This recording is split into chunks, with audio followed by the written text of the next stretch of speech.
Hello guys, good afternoon. This is Mr. Bulactin again at your service.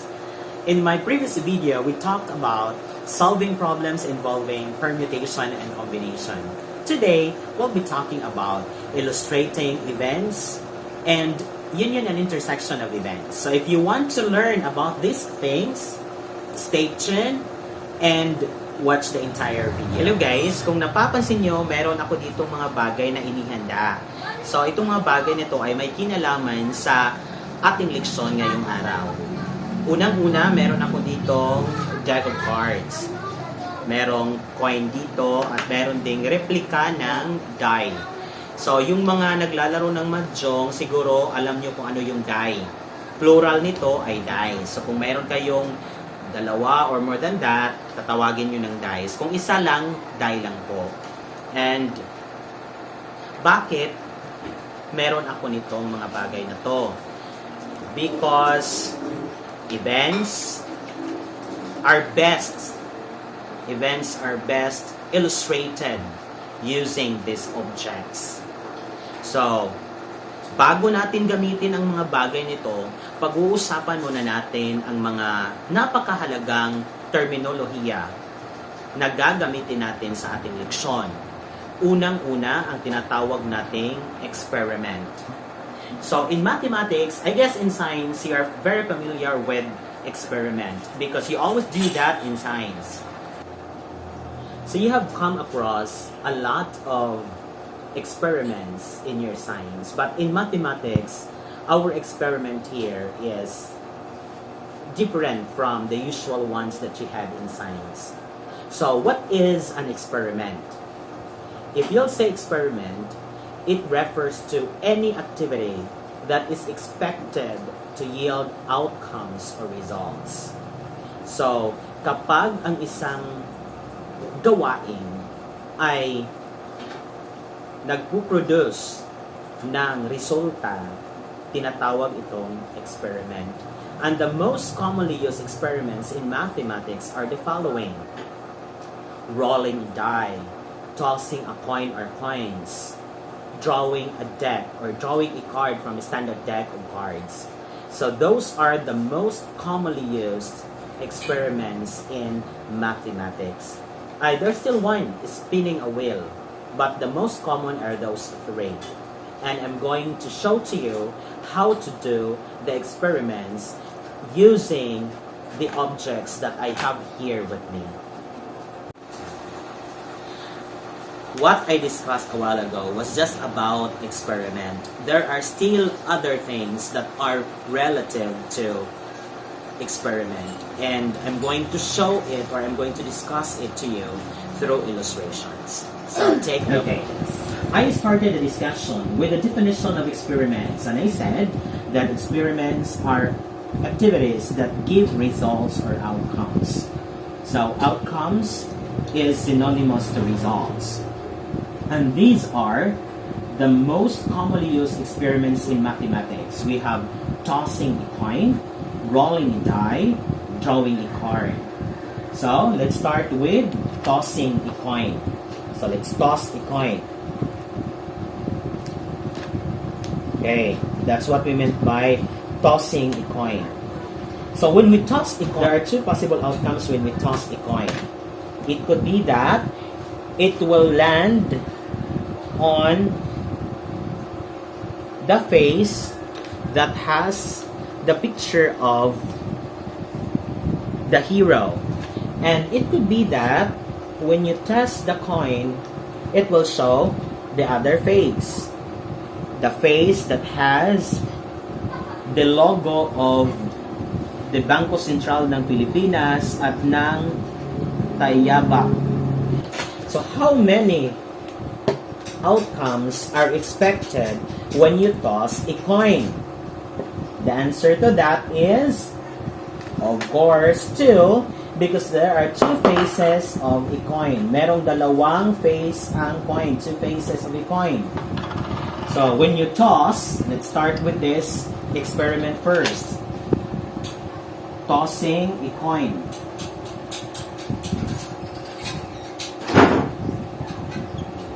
What are the possible outcomes? The possible outcomes are the face with the face of the hero and the face with the logo of the Bangko Sentral ng Pilipinas. This face that has the face of the hero is what we call head. And let us use capital letter H to represent it. And the other face or the other side of the coin is the tail or capital letter T. So how many outcomes are there? There are two possible outcomes when you toss a coin. So when these two outcomes, like the head and the tail, are in close embraces, they become elements. They are called elements of a set. If you're going to recall the definition of set, you will be reminded of the presence of braces. When two or more elements are in close embraces, you are actually forming a set. And that set of all the possible outcomes or results of an experiment is the what we call sample space. And sample space is denoted by capital letter S. So sample space. So what is a sample space? Based on the example, the sample space is actually the set of all possible outcomes. So let me repeat. When the outcomes are placed inside braces, you are forming a set. And what do you call that specific set that contains all the outcomes? You call that sample space, represented by capital letter S. Now the next question is, how many elements are there in the sample space? The answer to that is 2. So, if you're going to write that in symbols, you will have N of S is equal to 2. So this is read as N of S, or number of elements. Number of elements in S. So how many elements are there in the sample space? The answer is 2. Okay? Now, let us say you would like to take a part of the sample space only. Like for example, you would like to use, or you would like to get the head only, or you would like to get the tail only. Like for example, you're going to get a head only, you're going to get the tail only, or you are going to get the head and the tail. These are what we call subsets. Subsets of a sample space. And subsets of a sample space are what we call events. Okay? Events, or capital letter E, so that is the symbol for events, are subsets of a sample space. So it could be, or in other words, parts of a sample space, like the head only, the tail only, or the head and the tail, just like the sample space. So your events is represented by capital letter E, or you can use any capital letter in the English alphabet except S. Like you can use capital letter A, like capital letter B, capital letter C. So just like what we did in the sample space, you can also get the value of your n of A. You can also get the value of your n of B. You can also get the value of your n of C. So like for example, what is your n of A? Your n of A is, count the number of elements inside A. You have 1. Okay. N of B, elements in B, you have 1 also. Elements in C, you have 1, 2. Getting the number of elements in the sample space and in the events are very necessary, especially in our succeeding lessons, because in mathematics, we will not be dealing with words, we will not be dealing much with symbols, but we will be dealing with numbers. So please take note of n of S and n of E. So these are the important terms that you need to understand in tossing a coin. Another thing, the sample space, the elements of the sample space of an experiment will always be the same. It is not changing. As long as you are doing the same experiment, the elements of the sample space are the same.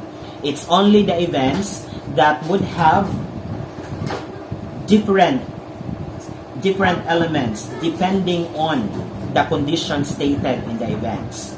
The sample space would always have the same and unchanging elements. So those are the important terms, important ideas or concepts that you need to understand in tossing a coin. Now let's proceed to the second example of an experiment. We have rolling a die. Before we perform the experiment, let me introduce to you first a die. Ipapakilala ko muna sa inyo si die. Kasi alam ko hindi lahat sa atin dito naglalaro ng mahjong, kaya hindi lahat sa atin dito ay kilala si die. So, pareho ng spelling ng pagkamatay, pero magkaiba ang meaning. So, how many faces are there in a die? Meron siyang, dahil ang die ay isang cube, di ba? Cube siya. So, meron siyang 6 na face. 6 faces. 1, 2, 3, 4, 5, 6. On the faces are dots. Dots. You have 1 dot, so meaning number 1, 2 dots, then 3 dots, 4 dots, 5 dots, and 6 dots. Okay? So our experiment is rolling a die. So let us roll a die. Let us find out all the possible outcomes when we roll a die. So what are the possible outcomes when we roll a die? Roll is, so let us roll the die. You have 2. So 2 is a possible outcome when you roll a die. Another. You have 1. Next. 1 again. So we will not list it again because we have already 1 here. Favorite number is 1. I don't know. You have 1, 2, 3, 6 dots. Okay. Now let's have another roll. 6 again. 6. 1, 6, 4. Okay. Now let's roll the die again. 6 again. 3. Then 3.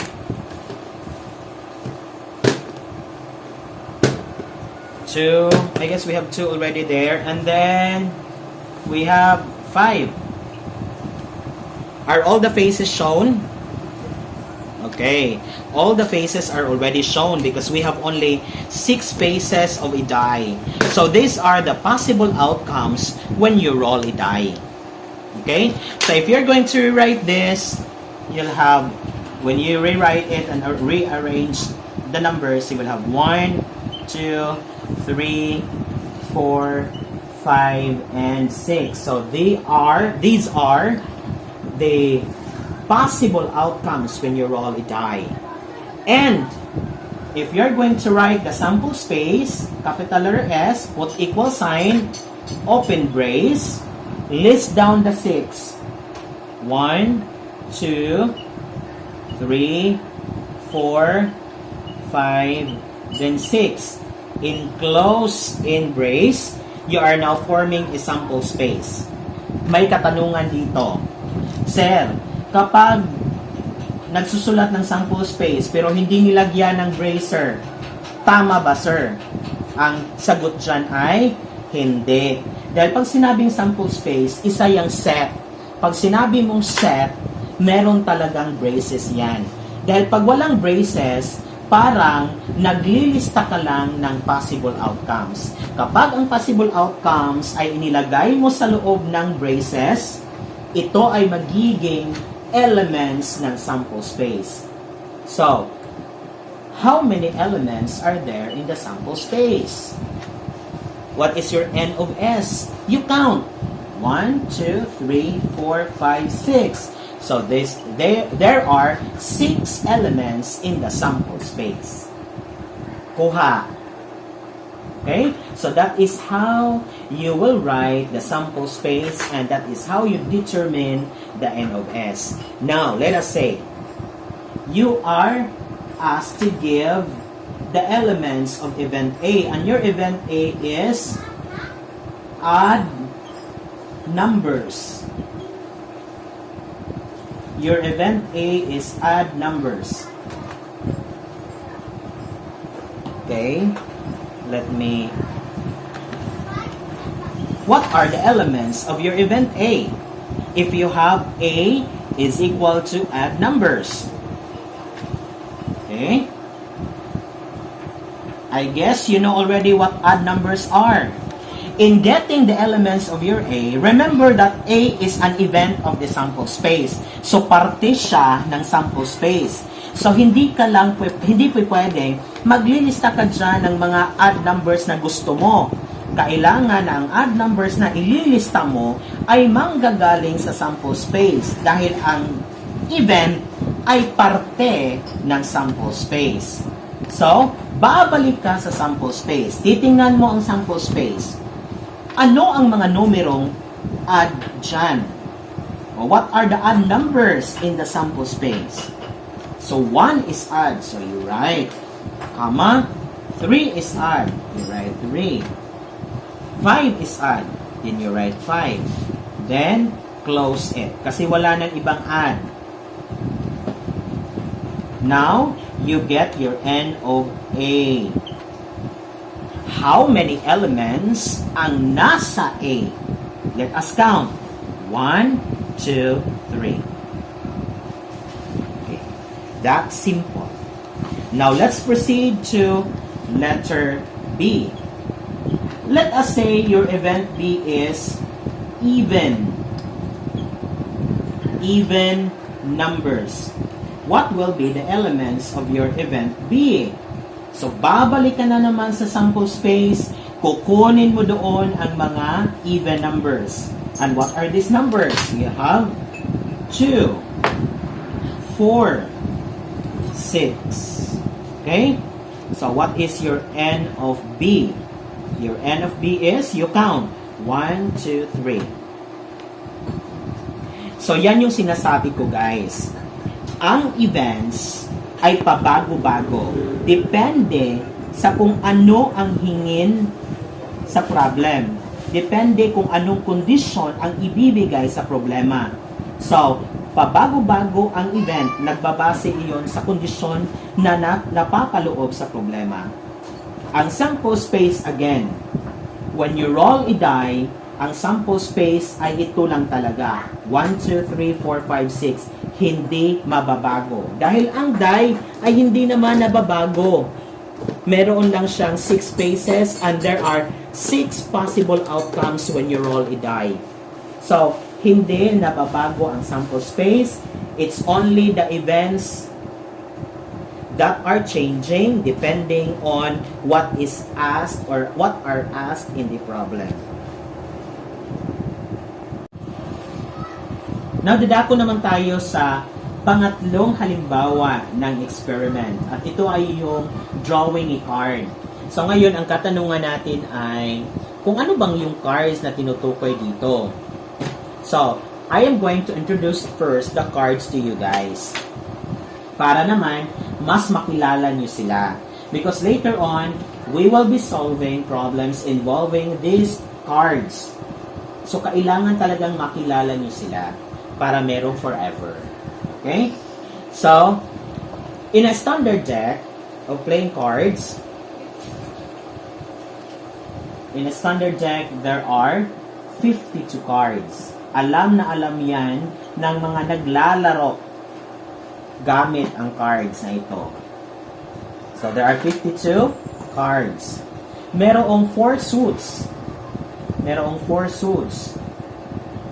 Or, mayroong 4 na grupo ang cards.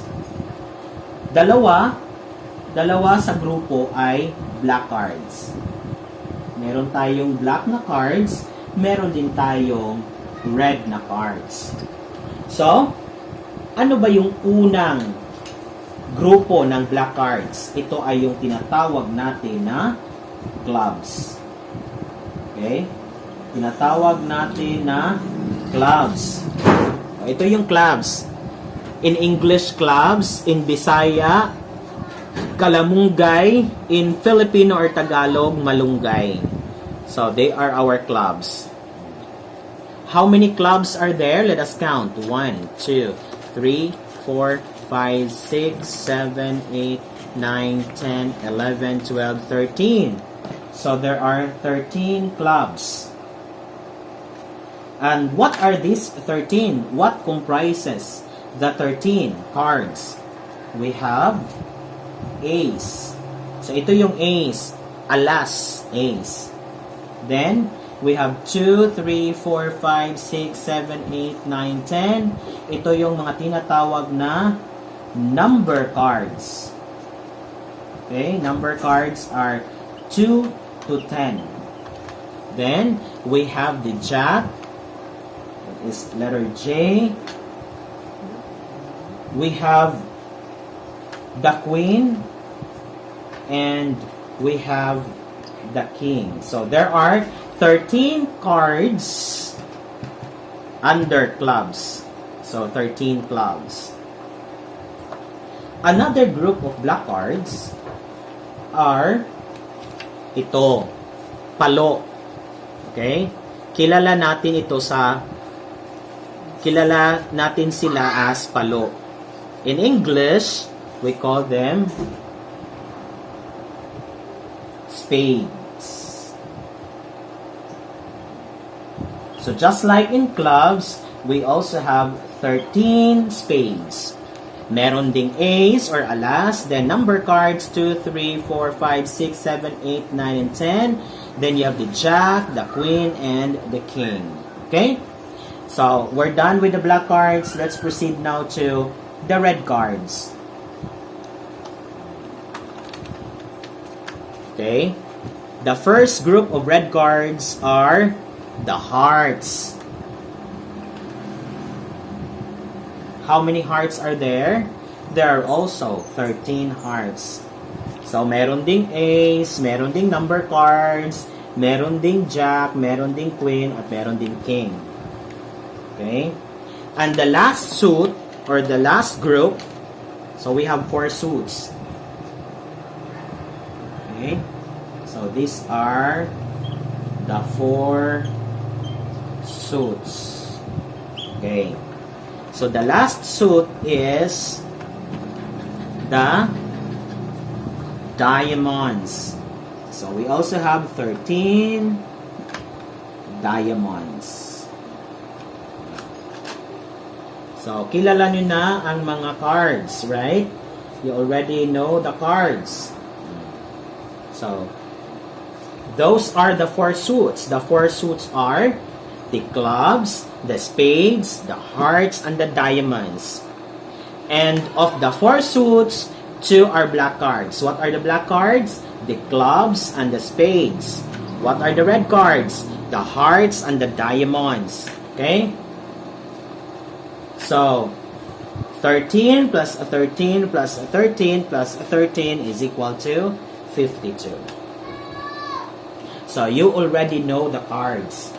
Now, let us make the sample space for this. So, we don't have the luxury of the space. So, please allow me to erase the writings on this board. But, actually, anyway, we still have a space here. We can actually do it on this part here. So, lilipat ko lang dito yung mga cards. Lilipat ko yung mga cards dito. Tapos, dito ako gagawa ng sample space. So, sulat ko dito ang sample space. Sisimulan ko sa clubs. But anyway, you can start with spades, you can start with hearts, you can start with diamonds, but for me, I'll start with clubs kasi ito yung kung paano sila nag-appear dito sa aking example. So, clubs, magsisimula ako sa clubs.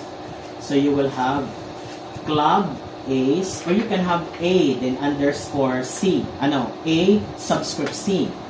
So, for me, I'll just use C for club and then A's. Then, club 2, club 3, club 4, club 5, club 6,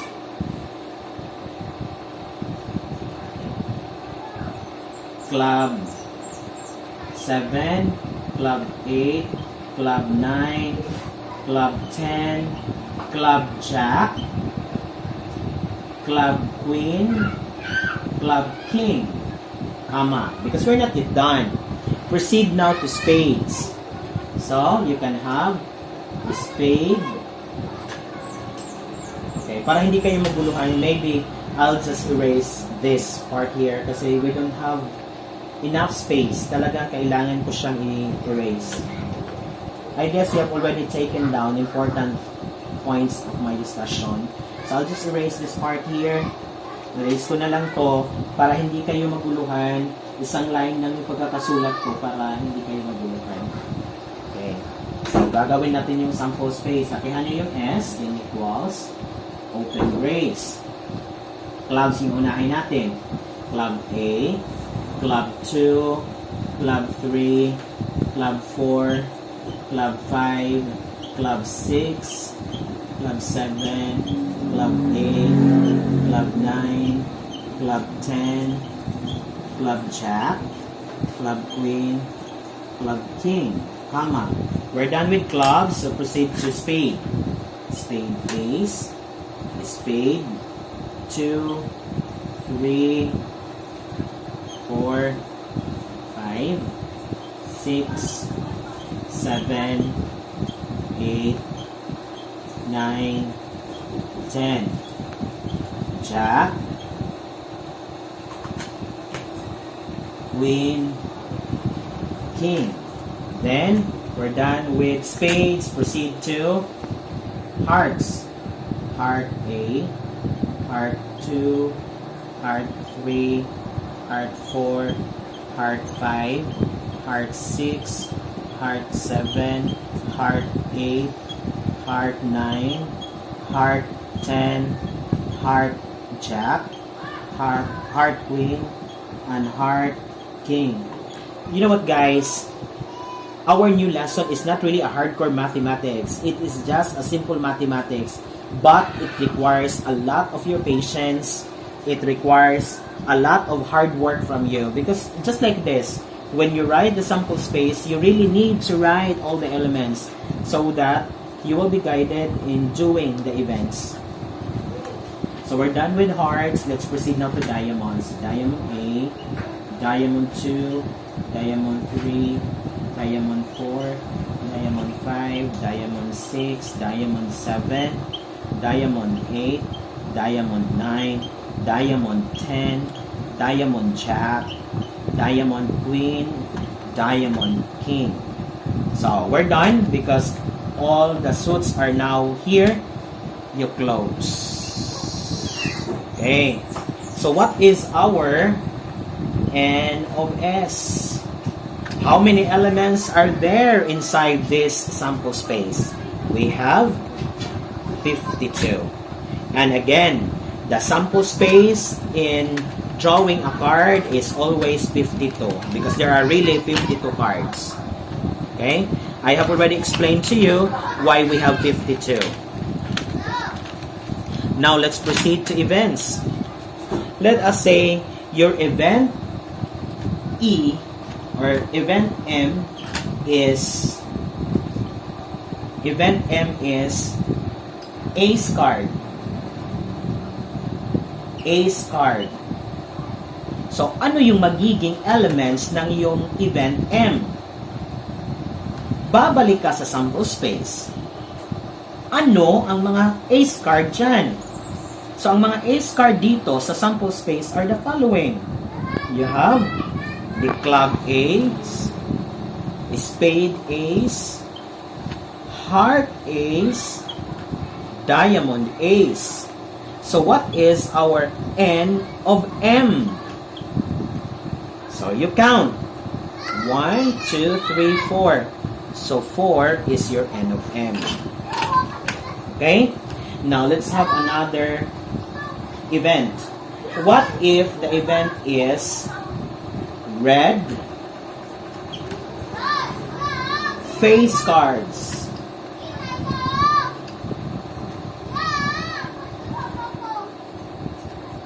Or red face card. Red face card. Now, ang tanong, sir, hindi mo nabanggit kanina ang face card. Okay. Hindi ko nga nabanggit ang face card, pero common sense, if sinabi nating face card, iyon yung mga card na meron tayong nakikitang mukha ng tao. And what are those cards? Those are the jack, the queen, and the king cards. So, ano yung magiging elements ng yung event N? Red face card. So, red. Red ba ang clubs? No. Red ba ang spade? No. How about ang hearts? Red. So, ano yung face card sa heart? You have heart jack, heart queen, heart king. So, what is your... are we done? Tapos na ba? Hindi pa. Dahil meron pang face card na red. Diamonds are also red cards. So, you can include diamond jack, diamond queen, diamond king. Close. So, what is our N of N? So, what is our N of capital N? So, let us count. 1, 2, 3, 4, 5, 6. So, we have 6.